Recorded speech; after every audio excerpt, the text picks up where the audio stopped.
ઓલપાડ તાલુકામાં ગત સપ્તાહમાં પડેલા ભારે વરસાદને પગલે કીમ નદીના ઓલપાડના વિવિધ ગામોમાં પાણી ભરાઈ જતા થયેલા લાખોના નુકસાન બાદ રાજ્ય સરકાર દ્વારા અસરગ્રસ્તોને વહેંચાયેલી નજીવી કેશડોલને લઈ સમગ્ર તાલુકામાં રોષ જોવા મળ્યો હતો અને કેશડોલના વિરોધ સાથે ઓલપાડ કોંગ્રેસ સમિતિ દ્વારા મામલતદારને આવેદનપત્ર આપી રજૂઆત કરાઈ હતી। ગત સપ્તાહમાં સુરત શહેર અને જિલ્લામાં પડેલા ભારે વરસાદને કારણે કીમ નદીના પાણી ઓલપાડ તાલુકાના વિવિધ ગામોમાં ભરાઈ ગયા હતા અને ભારે તારાજી સર્જી હતી। જો કે પાણી ઓસરી ગયા બાદ રાજ્ય સરકાર દ્વારા પૂર અસરગ્રસ્તો માટે તાત્કાલિક સહાય યોજના શરૂ કરી કેશડોલ અપાઈ હતી, પરંતુ નજીવા 30 થી 40 રૂપિયાની કેશડોલ અપાતા અસરગ્રસ્તોમાં સરકાર સામે ભારે રોષ જોવા મળ્યો હતો અને તેથી ઓલપાડ તાલુકાના અસરગ્રસ્ત ગામોના લોકોએ ઓલપાડ તાલુકા કોંગ્રેસ સમિતિના નેજા હેઠળ મામલતદારને આવેદનપત્ર આપી ઉગ્ર રજૂઆતો કરી હતી।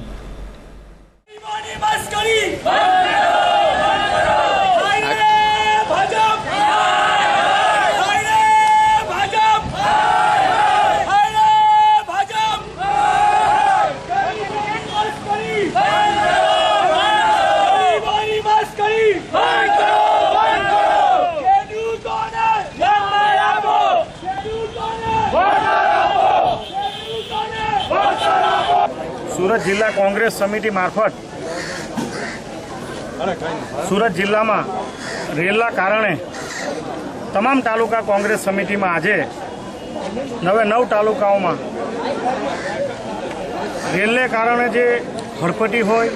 ખેડૂત સમાજના ખેડૂતો હોય કે ગરીબ છેલ્લા તબક્કાનો જે કોઈ માણસ હોય એ માણસને જે નુકસાન થયું છે અને નુકસાનનો જે સર્વે કે વળતર મળવું જોઈએ એ તમામ પ્રકારની રજૂઆતો આજે ઓલપાડ તાલુકા કોંગ્રેસ સમિતિના પ્રમુખ માનનીય અતુલભાઈ, મારા સાથી જયેશભાઈ, સબ્બીરભાઈ, તાલુકા પંચાયતના વિરોધ પક્ષના નેતા હંસાબેન, અનિલસિંહ દેસાઈ અને તાલુકાના અસંખ્ય ખેડૂત આગેવાનો સાથે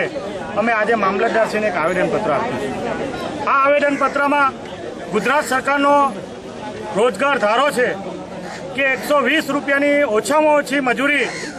ગરીબોને આપવી જોઈએ અને એ સરકાર આ ગરીબોની મસ્કરીને એ સરકાર આ કાયદાનું ઉલ્લંઘન કરીને આ ગરીબોને 40 રૂપિયા જેટલી કેશડોલ આપે છે।